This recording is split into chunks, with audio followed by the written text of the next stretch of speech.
Good morning. Today we learn the topic the Vedic period. The history of North Indian subcontinent between 1500 to 500 BC is termed as Vedic age. Vedic age has been divided into two parts, early Vedic period and later Vedic period. The period between 1500 to 1000 BC is termed as early Vedic period, and from 1000 to 500 BC is termed as later Vedic period. The first half, the Aryans migrated and settled in the northwestern part of India, and they composed the Rig Veda. That's why this period is also known as Rig Vedic period. Whereas from 1000 BC onwards, the Aryans started to shift from northwestern part of India to southeastwards, following the course of river Ganga and Yamuna, and they settled in the Gangetic plain, and this period is termed as later Vedic period. We have two sources to know about the Vedic period: literary sources and archaeological sources. First we learn literary sources. Vedic literature has two parts, Shruti and Smriti. The words of gods revealed to sages is known as Shruti, and the literature composed by the rishis is known as Smriti. So, among of the literary sources, the first one is the Vedas. There are four Vedas.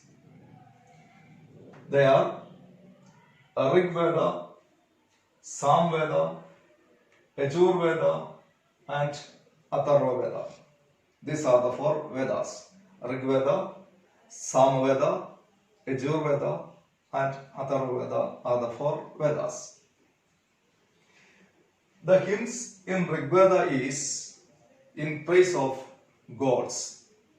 Rig Veda has 10 mandalas, and all the hymns are in praise of gods.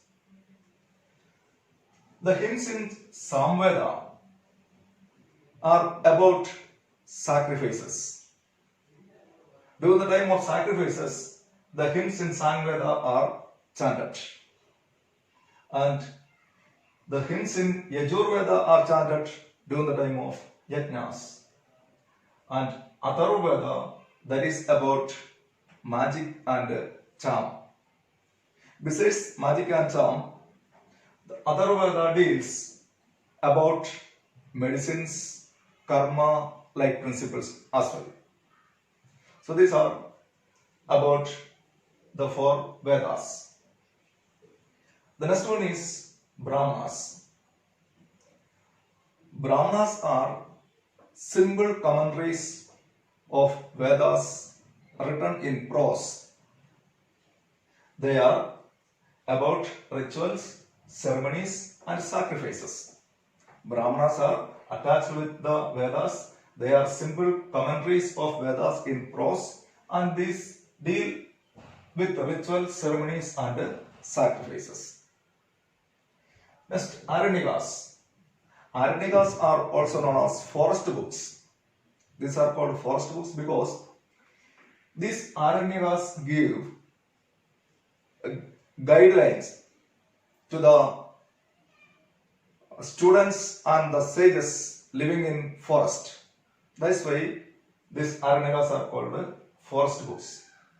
They form the concluding part of Brahmanas. And the main theme of Aranyakas are mysticism and philosophy. The next one is Upanishads. Upanishads are philosophical commentaries of Vedas. We have seen Brahmanas are simple commentaries of Vedas, whereas Upanishads are philosophical commentaries of Vedas. There are four main Upanishads. They are Chandogya Upanishads, Kena Upanishad, Aitreya Upanishad, and Taittiriya Upanishad. These are the four main Upanishads. So these all are parts of Vedas. And besides these Vedas, Brahmanas, Aranyakas, Upanishads, there are some allied Vedic literature also. Allied Vedic literature is based on literature based on Vedas. So this also can be connected with the Vedas. These are treatises on Vedas. The main allied Vedic literature are Vedangas, Sutras, Upavedas, Darshanas, Dharma Shastras, and Ashtadhyayi. These are the main allied Vedic literature. First, the Vedangas. The Vedangas tell us how to chant the Vedic mantras. It says about the chanting of Vedic mantras, the way of chanting Vedic mantras. There are 6 Vedangas.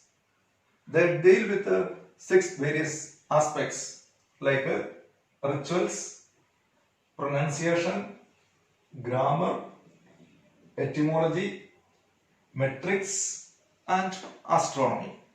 So these are the 6 Vedangas. Actually, these are not the 6 Vedangas, these are the 6 topics the Vedangas deal with. The next one is Sutras. Sutra has divided into 3. The 3 sutras are Srota Sutra. Next one is Grihya Sutra. Grihya Sutra is also known as Smarta Sutra. And the third one is Dharma Sutra. And the third, Upavedas. Upavedas has been divided into 4. They are Ayurveda, Dhanurveda, Gandharva Veda, and Shilpa Veda. Ayurveda is dealing with Indian medicine and treatment, whereas Dhanurveda deals with the art of warfare, and Gandharva Veda deals with the song, whereas Shilpa Veda deals with architecture and sculpture. Next one is Darshanas. Darshana means philosophy. There are 6 schools of Indian philosophy that is called Darshana, and these 6 schools of Indian philosophy are called Shat Darshanas. And the Shat Darshanas are Nyaya Darshana, Vaisheshika, Sankhya, Yoga, Purva-mimamsa, and Uttar-mimamsa.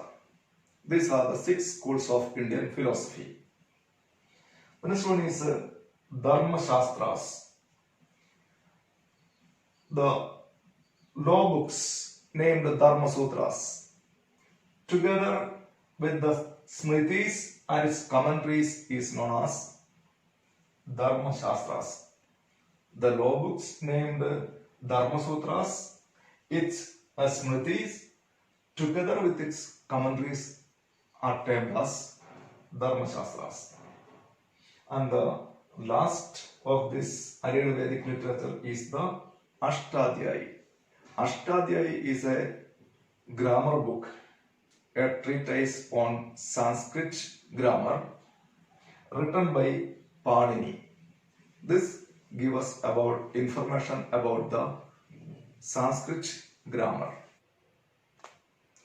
The next literary source is epics. Ramayana and Mahabharata are the 2 epics. This also gives information about the Vedic age. Ramayana is said to be written by the work of Valmiki, and it is written in Sanskrit. The story of Ramayana revolves around Ram and abduction of his wife Sita by a demon king Ravan. So here we can see the battle between Ram and Ravan. Similarly, Mahabharata, there is also the battle between Pandavas and Kauravas. It is also said to be the work of Vyas, and it is written in Sanskrit. The original form of Mahabharata is known as Jaya. But since it was dealing with an earliest Vedic tribe named Bharat, this book came to be known as Bharat. But after the final compilation of this book, it came to be known as Mahabharata. Bhagavad Gita, one of the sacred book considered by most of the Indian people, forms a part of Mahabharata. Now we learn some of the importance of these epics. The epics provide information about various Aryan kingdoms. Epics provide information about various Aryan kingdoms, their armies and weapons they used. Secondly, they reveal the high ideals of family life of the Aryans. The next, Bhagavad Gita elaborates the karma philosophy and immortality of soul. Bhagavad Gita forms a part of Mahabharata, so it elaborates the karma philosophy and immortality of soul. And one of the most important aspect is the epics serve as main source of information on the political institutions and the social and cultural organizations of the epic age. That is another most important feature, most important speciality of this epics. So this way, epics are very useful source of information about the Vedic period. So the literary sources which give information about the Vedic period are, first one, the Vedas, that is Brahmanas, Aranyakas, Upanishads, then allied Vedic literature. And the second one is epics. Epics are Ramayana and Mahabharata. The next source about the Vedic age is archaeological source. There are two archaeological sources, iron artifacts and pottery. First one, iron artifacts. The discovery of iron changed the life of Aryans to a great extent. They started the use of iron by around 1000 BC. The iron age starts in India by around 1000 BC. And the Aryans found iron is much more durable and harder metal than copper and bronze. That's why the Aryans used the iron heavily for making tools and implements. And because of the use of this iron, so many changes took place in the field of agriculture, in the field of warfare, and in other art and crafts. Many changes took place. They started to make agricultural implements like sickle, plowshare, hoe, etc. with iron. And because of which there was much increase in the agricultural production. And there was lot of changes in their way of life. And due to the discovery of new tools, various other new occupations, arts and crafts were also developed. Spinning, weaving, tanning, etc. are some other new crafts developed as a result of the discovery of iron. Again, in the warfare, also there was changes. With the discovery of iron, these Aryans started to make weapons with the iron. They made iron swords, iron arrows, iron shields, and these were more harder, sharper, and durable. So, good warfare and the techniques, the methodology in the warfare, that also changed. So, discovery of iron was to a great extent influenced the life of Aryans. Next one is pottery. Pottery, there are three stages we can see in the pottery making. One is the graveware, that is called GW. The second one is PGW, and the last one is Northern Black Polished Ware, that is NBPW. Large number of graveware has been discovered from Punjab, Haryana, like this region, and it is said to be the Rigvedic potteries. This graveware was used by the Rigvedic people, whereas the PGW, polished graveware, that is said to be used by the later Vedic people. And this polished graveware, they were very fine and smooth and even colored pottery.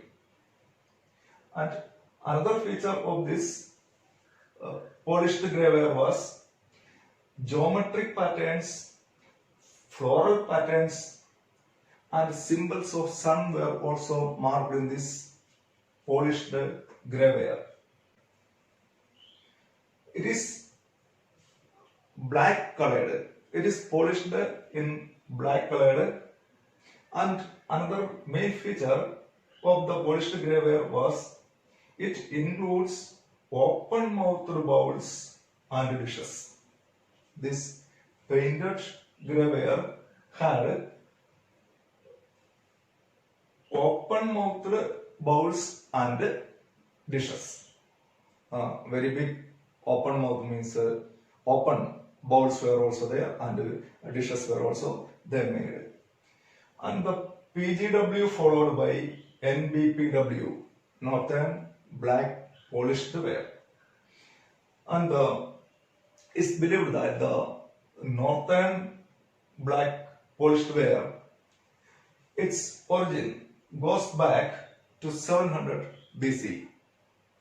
And these NBPW were glossy and shining potteries. Very glossy and very shining. That means it is much more superior to this PGW. So that's all about the pottery.